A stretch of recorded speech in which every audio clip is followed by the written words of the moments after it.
Hi viewers, this is Karnakar, lecturer in botany. Today we are going to discuss about Puccinia.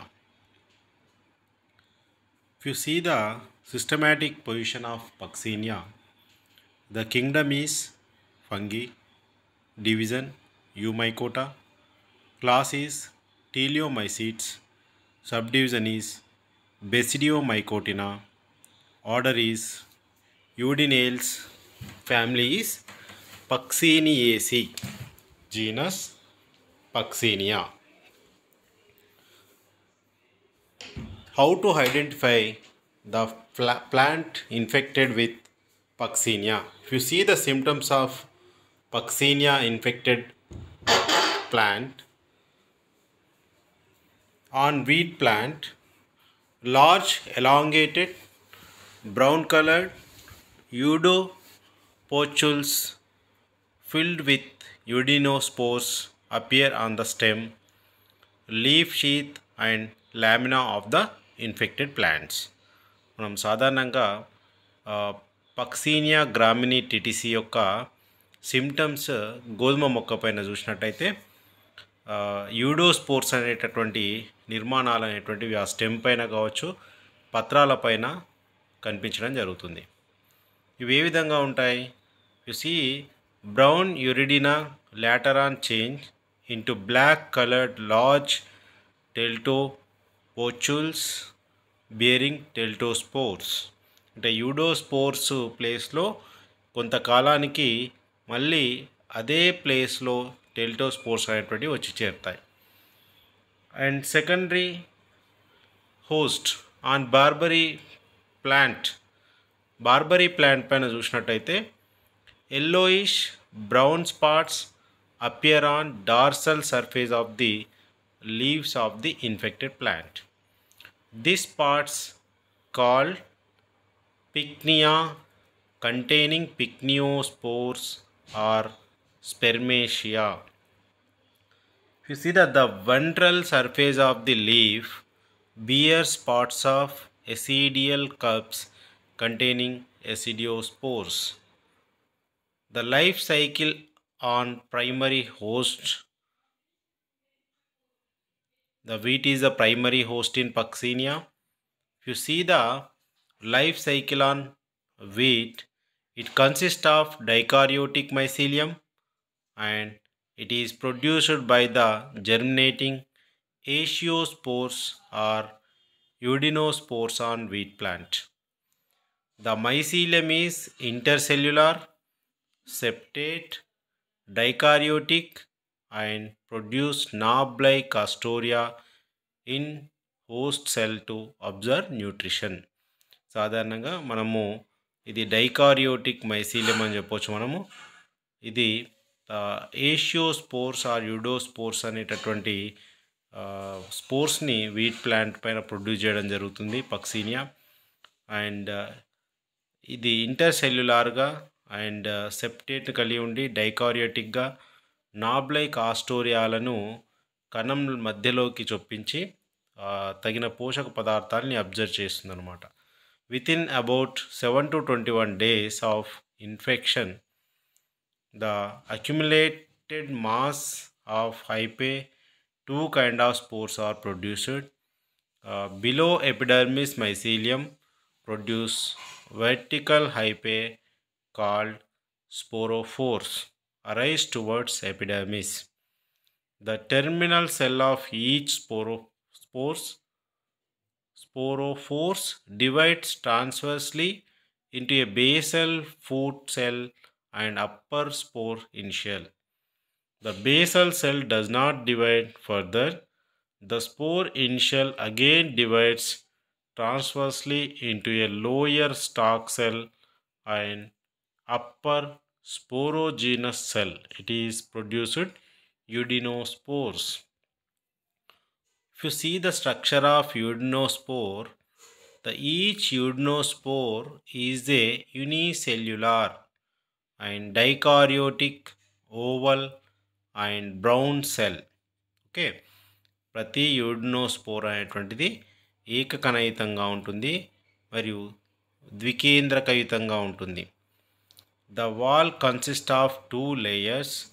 Outer layer thick spiny exospore having four germ pore, inner delicate and hyaline endospore.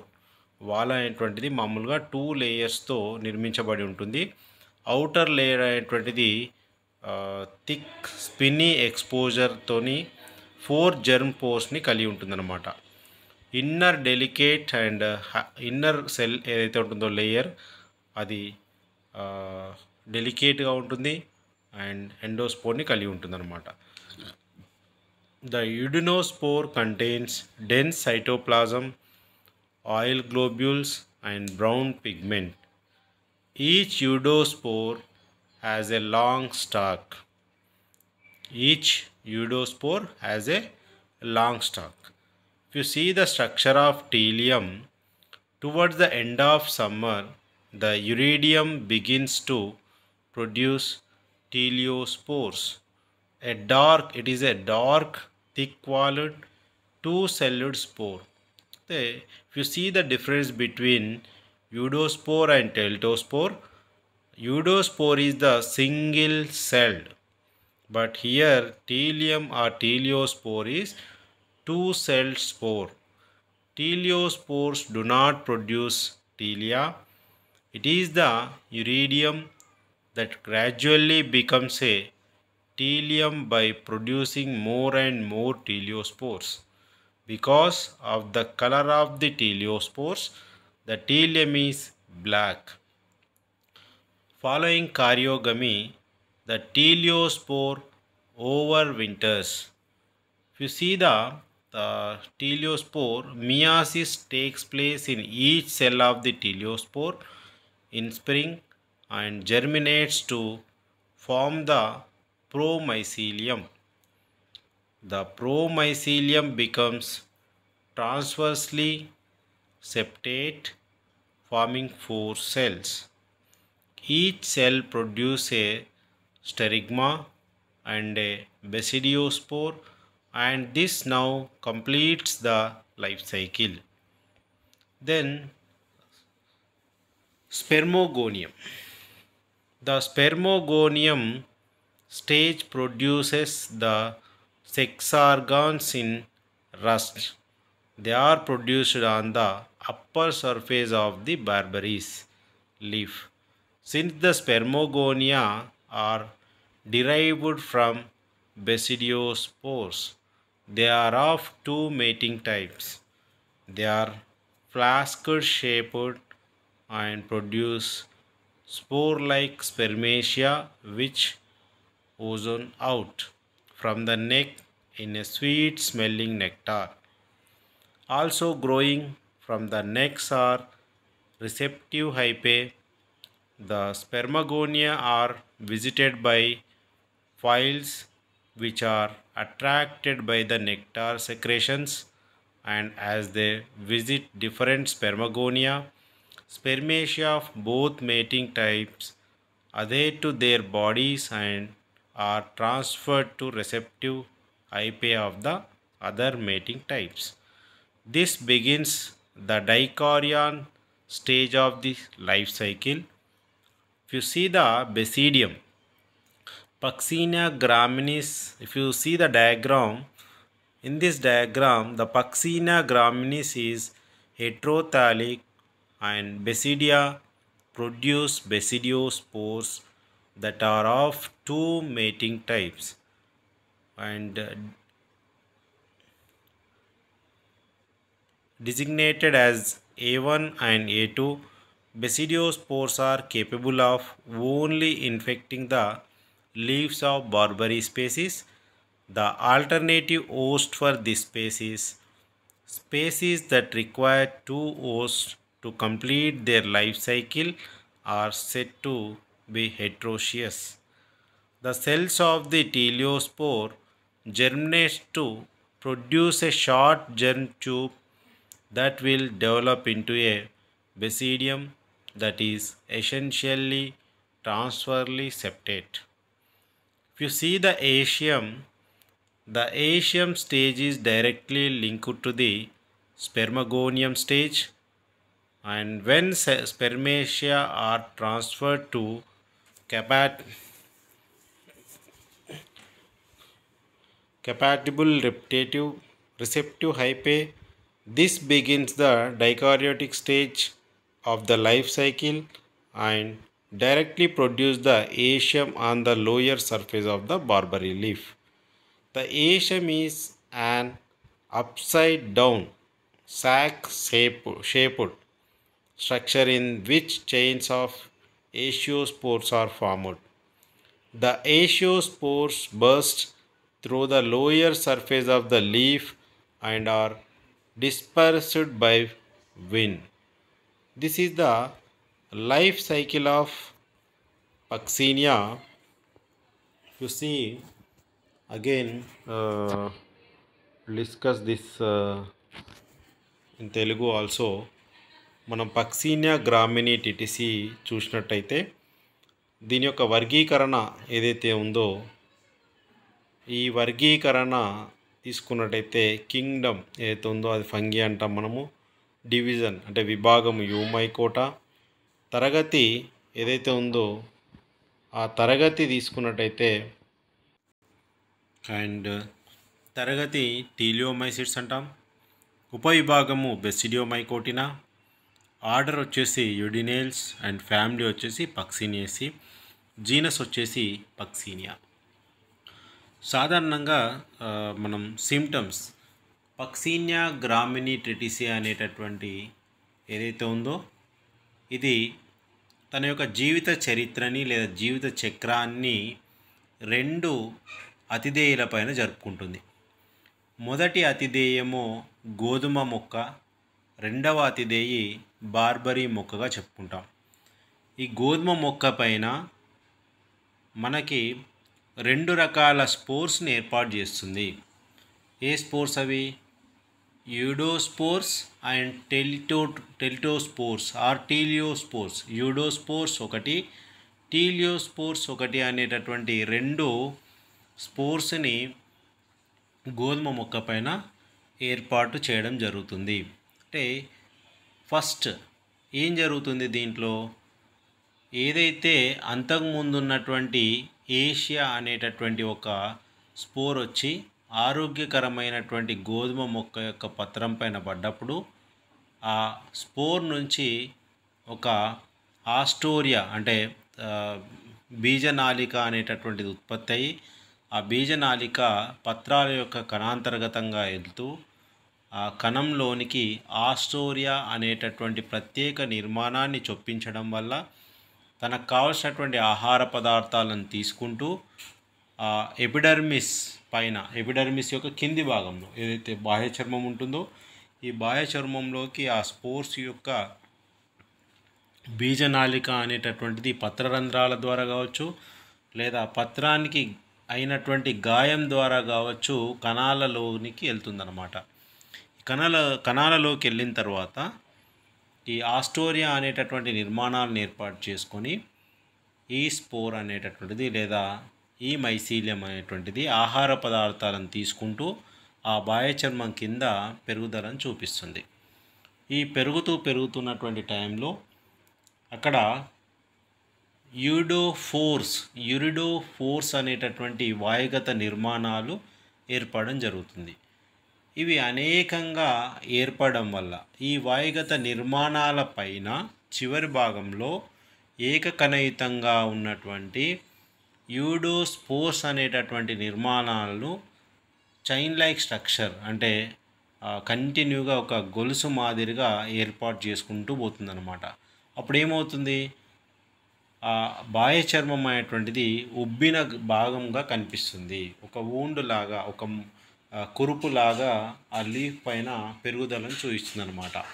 అంటే ఆ బాహ్య చర్మం కింద ఆ fungus అనేటువంటిది విపరీతంగా పెరిగి స్పోర్స్ను ఉత్పత్తి చేయడం వల్ల ఏమవుతుంది?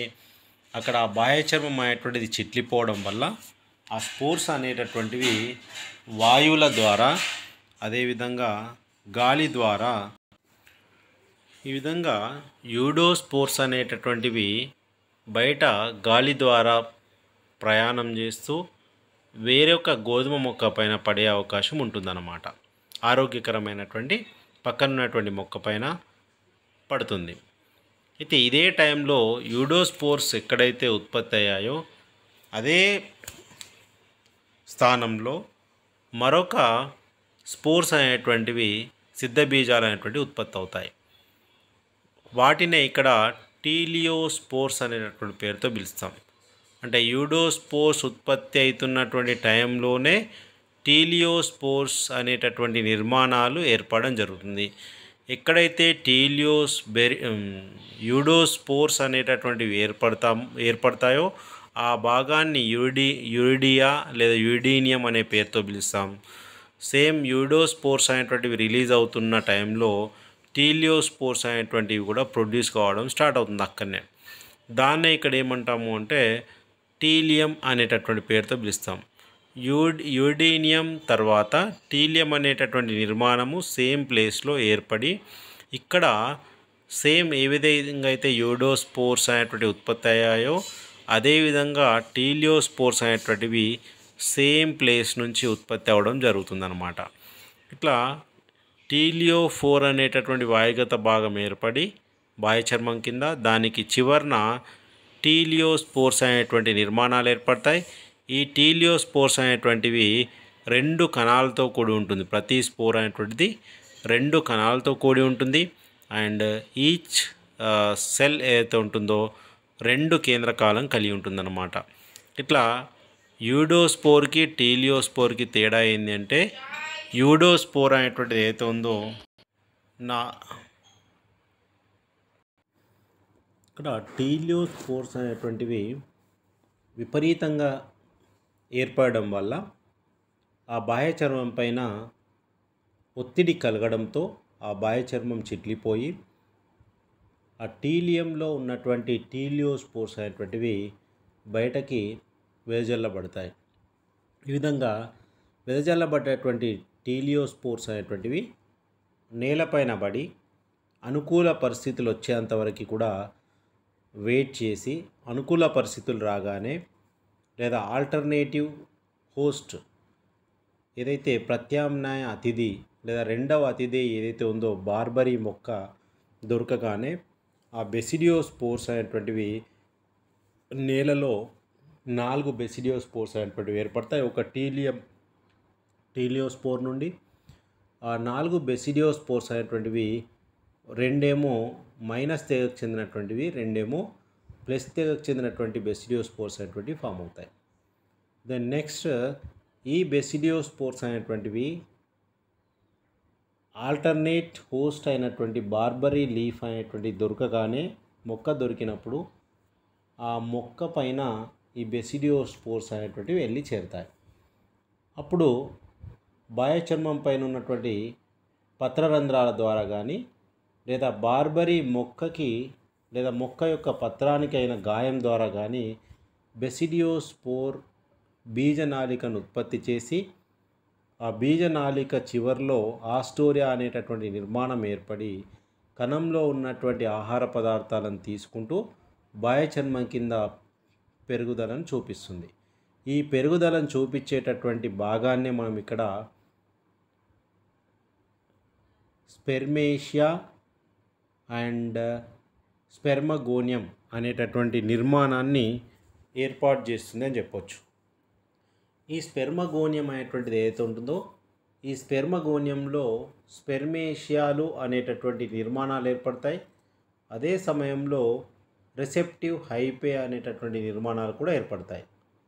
రిసెప్టివ్ హైపే అండ్ స్పెర్మేషియాలు ఏర్పడినటువంటి ఈ భాగంలో బయటకి జిగురుతో కూడినటువంటి భాగం ఉంటుంది. అదే మొక్కలో ఉన్నటువంటి పక్కన ఉన్నటువంటి లేదా అదే మొక్కలో ఉన్నటువంటి వేరే పత్రం నుంచి వచ్చినటువంటి స్పెర్మేషియాలు మరొక పత్రం పైన ఏర్పడినటువంటి స్పెర్మగోనియంలోని రిసెప్టివ్ హైపేను చేరడం జరుగుతుంది. ఈ రిసెప్టివ్ హైపే ప్లస్ తెగకు చెంది ఉంటే మరొక పత్రానికి చెందినటువంటి స్పెర్మేషియా అనేటటువంటి మైనస్ తెగకు చెందినటువంటి నిర్మాణంగా ఉంటుంది. ఈ విధంగా ఈ 2 కలిసి అప్పుడు ఏషియా అనేటటువంటి నిర్మాణంగా ఏర్పడడం జరుగుతుంది. ఈ ఏషియా అనేటటువంటి నిర్మాణము పత్రం యొక్క అడుగు భాగంలోకి చేరుతుందన్నమాట. ఈ అడుగు భాగంలో ఏర్పడ్డటువంటి ఏషియాలు అనేటటువంటి ఏదైతే ఉందో ఆ కుడ్య భాగాల్లో ఇది తలక్రిందులుగా ఉంటుంది. కుడ్య భాగాల నుంచి ఏషియోఫోర్స్ అనేటటువంటి నిర్మాణాలు ఉత్పత్తి అవుతాయి. ఈ ఏషియోఫోర్స్ అనేటటువంటి నిర్మాణాల చివర్లో ఏషియాస్ అనేటటువంటి స్పోర్స్ లేదా సిద్ధ బీజాలు అనేటువంటివి ఉత్పత్తి కావడం జరుగుతుంది. ఈ విధంగా ఉత్పత్తి అయినటువంటి ఏషియోస్పోర్స్ అనేటటువంటి నిర్మాణాలు మళ్ళీ ఆ బాహ్య చర్మం చిట్లిపోగానే వాయువులో కలిసి లేదా గాలి ద్వారా ప్రయాణం చేస్తూ మరొక సీజన్లో వచ్చేటటువంటి గోధుమ మొక్క పైన వెళ్ళి చేరడం జరుగుతుందన్నమాట. ఇట్లా గోధుమ మొక్క పైన చేరినటువంటి ఏషియా ఏదైతే ఉంటుందో గోధుమ మొక్క యొక్క పత్రరంధ్రాల ద్వారా కానీ లేదా గోధుమ మొక్కకైనటువంటి గాయాల ద్వారా కానీ బీజనాళికను ఉత్పత్తి చేసి ఆ బీజనాళిక యొక్క చివరి భాగంలో ఆస్టోరియా అనేటటువంటి నిర్మాణాన్ని ఉత్పత్తి చేసి కణాల నుంచి కావలసినటువంటి పోషక పదార్థాలను తీసుకుంటూ బాహ్య చర్మం కింద పెరుగుదలను చూపిస్తుంది. ఈ పెరుగుదల ఏదైతే ఉందో దాన్నే మొదటగా మనం చెప్పుకున్నటువంటి యూడీనియంగా చెప్పుకుంటాము. ఈ యూడీనియంలో యూడోస్పోర్స్ ఫస్ట్ ఏర్పడతాయి. యూరిడోఫోర్స్ ముందుగా ఏర్పడతాయి. ఇవి వాయుగతంగా ఉంటాయి. వాయుగతంగా ఉన్నటువంటి వీటి చివర్లో ఆదరాభిసార క్రమంలో గొలుసులాగా గుండ్రటి నిర్మాణాలు ఏర్పడతాయి. వాటిని యూడోస్పోర్స్ అంటాం. Each and every uredospore having single celled అంటే ఏకకణయుతంగా ఉండి 4 జెర్మ్ ట్యూబ్లను ఏర్పాటు చేసుకుంటుందన్నమాట. దీంట్లో కేంద్రకాలు 2 ఉంటాయి. డైకారియోటిక్గా ఉంటుందన్నమాట. ఈ విధంగా యూడోస్పోర్స్ అనేటువంటివి వీటి దశ అయిపోగానే మళ్ళీ టీలియం అనేటటువంటి నిర్మాణం సేమ్ ప్లేస్లో ఏర్పడుతుంది. ఈ టీలియం అనేటటువంటిది టీలియోఫోర్స్ని ఏర్పాటు చేస్తుంది. ముందుగా ఈ టీలియోఫోర్స్ యొక్క చివరి భాగంలో ఆదరాభిసార క్రమంలో టీలియోస్పోర్స్ అనేటటువంటి నిర్మాణాలు ఏర్పడతాయి. ఈ టీలియోస్పోర్స్ విపరీతంగా ఏర్పడడం వల్ల గోధుమ మొక్క యొక్క బాహ్య చర్మం మళ్ళీ చిట్లిపోయి దీంట్లో ఉన్నటువంటి టీలియోస్పోర్స్ అనేటువంటివి బయటకి విడుదలై నేలపైన పడి నేలపైన బెసీడియం అనేటటువంటి నిర్మాణంగా మారి ఎప్పుడైతే అనుకూల పరిస్థితులు వస్తాయో అనుకూల పరిస్థితులు వచ్చేంత వరకు వెయిట్ చేసి ఆ బెసీడియం అనేటటువంటిది 4 కణాలను ఏర్పాటు చేసుకుంటుంది. దీంట్లో 2 మైనస్ తెగకు చెందినటువంటివి, 2 ప్లస్ తెగకు చెందినటువంటి కణాలుగా ఉంటాయి. ఈ కణాలు ఏవైతే 4 ఉంటాయో ఎప్పుడైతే ద్వితీయ అతిదేయి ఉంటుందో రెండవ అతిదేయి అయినటువంటి బార్బరీ మొక్క పైన సంక్రమణ అంటే వ్యాధిని కలిగించేటటువంటి అవకాశం ఉంటుంది. అంటే బెసిడియోస్పోర్స్ అనేటువంటి బార్బరీ మొక్క పైన పడి మళ్ళీ స్పెర్మగోనియాన్ని ఏర్పాటు చేస్తాయి. స్పెర్మగోనియంలో స్పెర్మేషియాలు రెసెప్టివ్ హైపే ఏర్పడుతుంది. అండ్ ఈ రెసెప్టివ్ హైపేను వేరే పత్రం యొక్క బార్బరీ మొక్క యొక్క పత్రం నుంచి వచ్చినటువంటి స్పెర్మేషియా ఇది మైనస్ తెగకు చెందినట్టుంటే రెసెప్టివ్ హైపే ప్లస్ తెగకు చెందినటువంటి ఉంటాయి అన్నమాట. ఈ 2 కలిసిపోయి మళ్ళీ ఏషియా అనేటటువంటి నిర్మాణాన్ని ఏర్పరుస్తాయి. ఏషియాలో ఏషియోఫోర్స్ ఏర్పడతాయి. ఏషియోఫోర్స్ అనేటువంటిది మళ్ళీ ఏషియోస్పోర్స్ని ఏర్పాటు చేస్తుంది. ఈ ఏషియా స్పోర్ అనేటువంటిది వచ్చి మళ్ళీ గోధుమ మొక్క పైన పడి బెసిడియోస్పోర్ టీలియోస్పోర్ ఏర్పాటు చేస్తుంది. ఇది లైఫ్ సైకిల్ ఆఫ్ బెసిడియోస్పోర్ అన్నమాట. ఈ విధంగా మనం డయాగ్రామ్లో చూసినట్టయితే పక్సీనియా అనేటటువంటిది సాధారణంగా 5 రకాల దశల్లో అంటే సిద్ధబీజ దశల్లో పూర్తి చేసుకుంటుంది అన్నమాట. ఫస్ట్ దశ ఏంటి మనము అనుకున్నది? ఫస్ట్ దశ ఏషియా లేదా ఏషియోస్పోర్స్ అనేటువంటివి ఏర్పడడం. ఏషియోస్పోర్స్ అనేటువంటివి ఏర్పడి ఈ ఏషియోస్పోర్ అనేటువంటిది ప్రాథమిక అతిథేయ అయినటువంటి గోధుమ మొక్క పైన పడడం వల్ల ఆ గోధుమ మొక్క పైన ఉన్నటువంటి పత్రరంధ్రాలు లేదా బాహ్య చర్మం ఎక్కడైనా గాయాలై ఉంటే దాని నుంచి బీజనాళికను పత్రం లోపటికి ఉత్పత్తి చేసి ఆ పత్రం లోపల ఉన్నటువంటి పత్రాంతరాల్లోకి పత్రం యొక్క కణాల్లోకి ఆస్టోరియా అనేటటువంటి నిర్మాణాలను చొప్పించి కావలసినటువంటి ఆహార పదార్థాలను తీసుకుంటూ బెసిడియోస్పోర్స్ ఉత్పత్తికి కారణమవుతుంది. ఏది? ఏషియోస్పోర్స్ అనేటువంటివి. ఇట్లా బెసిడియోస్పోర్స్ ఉత్పత్తి ఏదైతే ఉందో అది ఇందాక మనం నేర్చుకున్నాం ఎట్లా జరుగుతుందని చెప్పేసి. ఇక్కడ బెసిడియోస్పోర్స్ అనేటువంటి ఉత్పత్తి అయిన తర్వాత సేమ్ ప్లేస్లో మనం ఏమంటున్నాం, టీలియోస్పోర్స్ అనేటటువంటివి ఉత్పత్తి అవుతున్నాయి.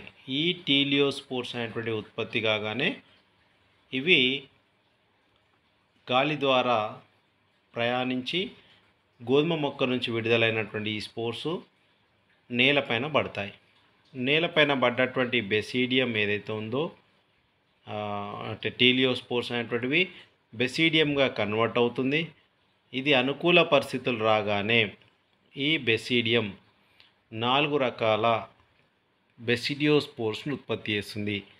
దీంట్లో 2 ప్లస్ తెగకు చెందినటువంటివి, 2 మైనస్ తెగకు చెందినటువంటివిగా ఉంటాయి. ప్లస్ తెగకు చెందినటువంటివి 2 ఒక ఆల్టర్నేట్ హోస్ట్ అయినటువంటి బార్బరీ లీఫ్ పైన ఒక లీఫ్ పైన పడితే మరొక తెగకు చెందినటువంటి బెసిడియోస్పోర్స్ మరొక బార్బరీ పత్రం పైన పడతాయి అన్నమాట. ఇట్లా ఏర్పడ్డటువంటి బెసిడియోస్పోర్స్ అనేటటువంటివి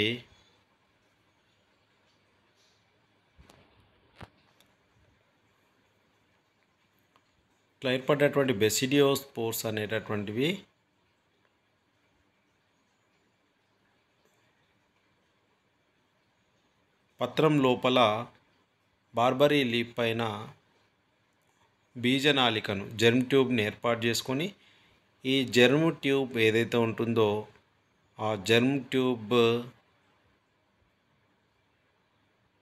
పత్రాంతరాల్లోనికి చొప్పించి ఆహార పదార్థాలను తీసుకుంటూ ఆ భాగం అనేటువంటిది స్పెర్మగోనియంగా కన్వర్ట్ అవుతుందన్నమాట. ఈ స్పెర్మగోనియం ఏదైతే ఉందో ఈ స్పెర్మగోనియంలో స్పెర్మేషియాలు, రెసెప్టివ్ హైపే అనేటటువంటి నిర్మాణాలు ఏర్పడతాయి. ఇవి 2 కూడా ఒకే తెగకు చెందినటువంటివి. ఒకే తెగకు చెందినటువంటివి ఎందుకు ఉంటాయి? ఒకే తెగకు చెందినటువంటి బెసిడియోస్పోర్స్ అనేటువంటివి ఒక పత్రం పైన పడతాయి. అందుకే స్పెర్మగోనియంలో ఏర్పడేటటువంటి స్పెర్మేషియాలు, రెసెప్టివ్ హైపే అనేటటువంటిది ఒకే తెగకు చెందినటువంటివి ఉంటాయి. వీటిలో ఏర్పడ్డటువంటి స్పెర్మేషియాలు అనేటువంటివి వేరొక మొక్క యొక్క మైనస్ తెగకు చెందినటువంటి రెసెప్టివ్ హైపేని చేరితే వేరొక మొక్క యొక్క స్పెర్మేషియాలు ఇక్కడ ఏర్పడ్డటువంటి రెసెప్టివ్ హైపేని చేరుతాయన్నమాట. ఇట్లా స్పెర్మగోనియంలో స్పెర్మేషియాలు అదేవిధంగా రెసెప్టివ్ హైపేలు అనేటువంటివి ఏర్పడి అవి 2 కూడా స్పెర్మేషియాలు అనేటువంటివి రెసెప్టివ్ హైపేని కలిసి ఏషియం అనేటటువంటి నిర్మాణాన్ని పత్రం యొక్క అడుగు భాగంలో ఏర్పాటు చేస్తుంది. ఈ అడుగు భాగంలో ఏర్పాటు చేసేటువంటి ఏషియంలో ఏషియోఫోర్స్ ఏర్పడతాయి. ముందు ఏషియోఫోర్స్ యొక్క చివరన అగ్రాభిసార క్రమంలో గొలుసు వలె ఏషియోస్పోర్స్ అనేటువంటివి ఏర్పడతాయి. ఈ ఏషియోస్పోర్స్ ఎక్కడికి వెళ్తున్నాయని చెప్తున్నాను, మళ్ళీ అగైన్ ఇట్స్ గోయింగ్ టు బెసిడియో వీట్ ప్లాంట్ పైన పడతాయి అన్నమాట. ఇది పక్సినియా లైఫ్ సైకిల్ అని మనం చెప్పొచ్చు.